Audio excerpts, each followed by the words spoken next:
My name is Rob Wagman. Last name Wagman. Wag like a dog wags his tail. Man like dog's best friend.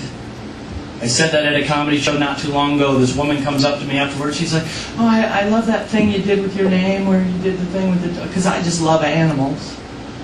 So we're dating. You guys laugh. I'm not making that up.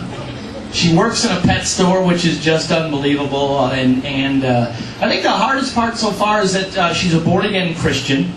And that's been a little difficult because she's like, "I just don't know if I'm comfortable with you doing stand-up comedy. Maybe if you tell me a joke, I'll be more comfortable." And I'm like, comedy doesn't work that way. I'm just not going to sit here and tell you a joke. How about if I email you a joke? She says, "Fine." I get home, I don't know which joke to email this woman, so I send my entire act via AOL to her account. A little later on, bloom, you've got mail. She sent my entire act back to me, minus the parts that offend her. So if you guys would be so kind, I'd like to do the stuff that she approved of. Thank you, good night.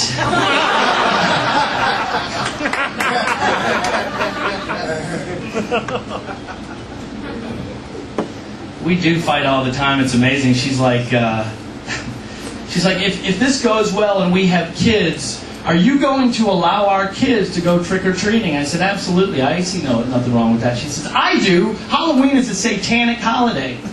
I said, fine. We'll dress them up in rabbit costumes. They can carry one around a Bible. They'll be Bible thumpers.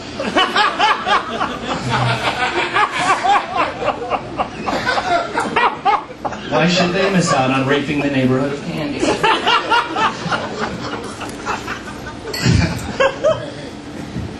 So I visit her at the pet store, and she just gives me attitude this day.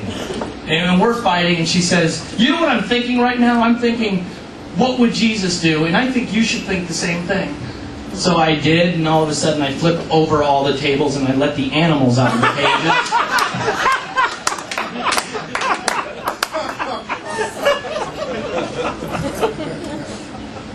So apparently you forgot about that, Jesus.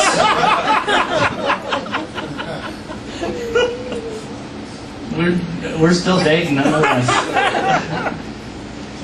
She said, "You know what I think will help the relationship a little better is if you get an animal yourself." So I looked at the animals, and I just don't have time for a dog. So I looked at the cats, and she led me right to this one cat. She said, "Oh, you're going to love this one. So, loving, etc., etc."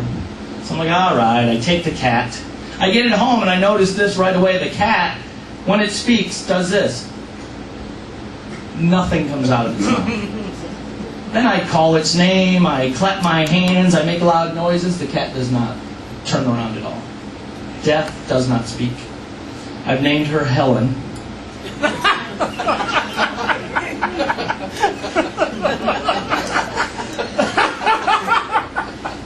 All right, I've named her Helen Keller. Does that help for the rest of you? I've been putting her paws under running water and signing for her so that she can learn to be a cat like the rest of the normal cats in the neighborhood. Turns out she doesn't like water.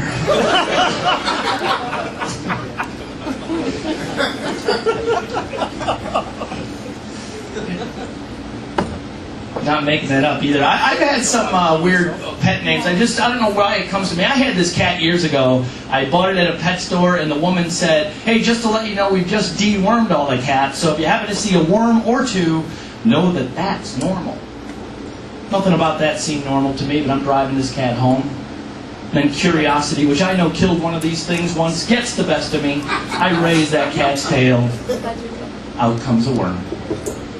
Lo and behold, every time I would raise that cat's tail, out would come another worm. So I named her Pez.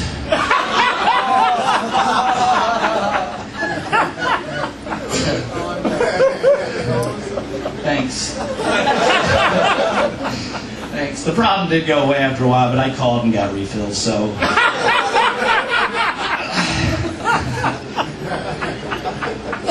So all is good in Pezland.